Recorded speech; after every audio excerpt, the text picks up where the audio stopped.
On va faire le tour de ce qui s'est passé sur les terrains de Ligue 1 hors OM, mais tout de même en restant axé OM, parce que c'est ce qui nous intéresse. On commence par l'adversaire de la semaine prochaine qui sera donc le SCO d'Angers. Le SCO d'Angers qui est dans une situation un peu particulière. On ne sait pas vraiment quoi prédire pour le match à venir puisqu'ils sont 14e. Ils ne sont pas encore sauvés, il leur faut encore une victoire. Donc ça, c'est le côté négatif pour nous parce qu'on imagine un petit peu que dans une ambiance, d'assurer son maintien face à l'Olympique de Marseille à domicile, c'est quelque chose qui est tout de même pas mal pour un club comme Angers. On peut aussi imaginer que certains garçons comme Toko Ekambi qui va partir l'an prochain peut se dire pour faire monter ma cote, rien de tel qu'un bon match contre l'Olympique de Marseille. Donc ça, c'est plutôt contre nous, le fait qu'ils ne soient pas encore sauvés et qu'ils vont sans doute vouloir le faire à domicile contre l'OM. Mais si on regarde leur dernier match, eh ben, c'était très mauvais. Ils se sont inclinés à Toulouse qui n'avait pu gagner un match en Ligue 1 depuis plus de 2 mois. Ils ont été très mauvais. Stéphane Moulin a d'ailleurs expliqué que ce n'était pas Angers qui n'avait pas reconnu son équipe. Donc voilà, on a normalement les capacités pour être plus fort qu'Angers. Je pense qu'on est largement supérieur à Angers sur le papier, mais d'aller jouer là-bas avec cet enjeu-là pour eux, ça ne va pas être facile. Bon, dans tous les cas, il faudra gagner parce qu'on est donc à 1 point de la seconde place et à égalité avec Lyon. Justement, on va parler rapidement des adversaires de Lyon et Monaco, en commençant par ceux de la Principauté qui vont donc accueillir Amiens ce week-end. Et ça, pour moi, c'est un peu le pire type d'adversaire pour relancer. Enfin, c'est le meilleur adversaire possible pour Monaco pour essayer de les relancer. Parce qu'Amiens s'est sauvé ce week-end. Ils ont fêté ça avec leurs supporters au terme de leur victoire 3-0, même contre Strasbourg, il me semble. Il faudra vérifier. Dans tous les cas, ils se sont sans doute sauvés avec 40 points. Donc, ils vont arriver un peu en toute décontraction à Louis II, donc on espère qu'ils vont quand même se donner à fond, ou au moins que cette décontraction, elle jouera en leur faveur et pas contre eux. Mais ça me fait un petit peu peur, c'est pas top. J'aurais préféré par exemple les voir jouer un Angers qu'un Amiens ce week-end. Monaco qui est en train un peu de lâcher la grappe, on espère que leurs blessés ne reviennent pas. Il y a vraiment quelque chose à aller faire puisqu'ils sont très très mauvais. Vous avez vu le résultat contre Guingamp et le match surtout, Guingamp a eu des tas d'occasions ce week-end. Enfin, on termine cette première sous-partie avec Lyon et Lyon va recevoir Nantes. Nantes qui est 9e, qui continue de dégringoler petit à petit au classement, mais qui est toujours à la lutte pour cette fameuse 5e place comme 5 ou 6 autres équipes. Donc on ne sait pas trop quoi en penser. On va rappeler qu'Emiliano Sala, comme par hasard, a écopé d'un carton rouge juste avant de se déplacer à Lyon.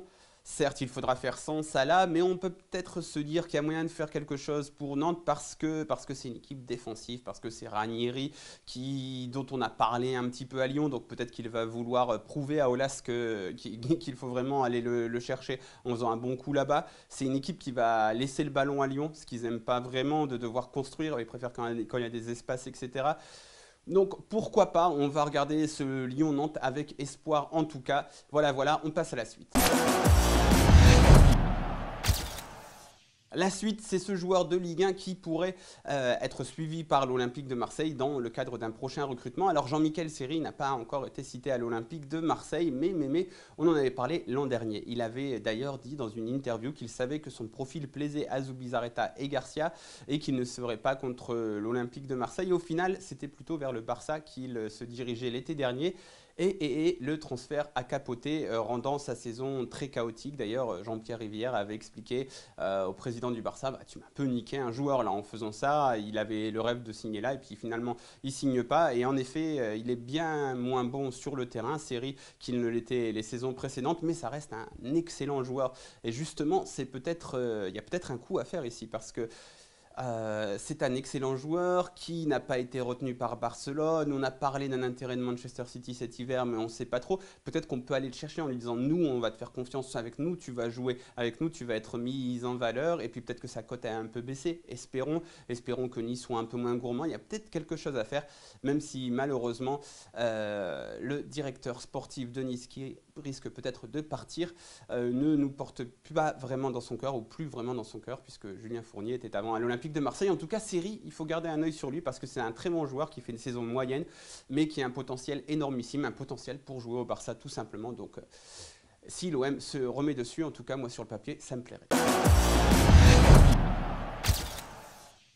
Enfin, on va terminer avec deux joueurs qui devraient bien arriver cet été, plutôt revenir au club cet été. Il s'agit de Rémi Cabella et Saïf Eddine Kaoui qui se rencontraient ce week-end ou qui devaient se rencontrer parce que on en parle ici dans cette émission depuis plusieurs semaines. Kaoui, ben, son prêt qui était excellent en première partie de saison, il commence à un peu moins bon, un peu sentir moins bon sur cette fin de saison puisqu'il était remplaçant ces dernières semaines. Là, il a même été exclu du banc de touche, c'est-à-dire, enfin, il n'a même pas été exclu. Il était dans le groupe, mais il n'a pas été retenu pour être sur le terrain, quoi, le 19e homme.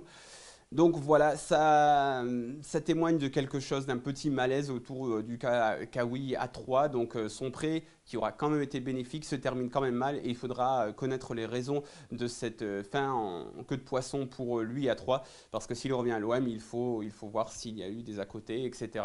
Au niveau extra-sportif. Dans tous les cas, Kawi a joué 0 minutes ce week-end, au contraire de Cabella, qui lui était bien sûr titulaire à Saint-Etienne.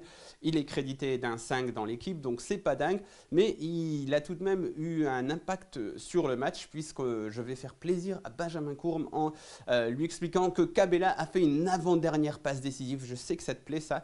Donc on va le voir là, une belle illustration de ce que doit être une avant-dernière passe décisive. Voilà, il ouvre une belle transversale, enfin pas une transversale, mais une belle ouverture qui va aboutir finalement après une touche de balle à Beric et qui marquera le second but. Donc il a tout de même eu un impact sur le match, le brave Rémi Cabella, un match qui n'était pas facile et les Stéphanois étaient un peu crispés dans tous les cas. Voilà, Cabella continue sa fin de saison en trombe. Donc est-ce que ça va servir pour le vendre cet été ou pour le faire revenir à l'Olympique de Marseille? On n'en sait encore trop rien. Mais voilà, on a fait le tour de la Ligue 1, mais côté OM.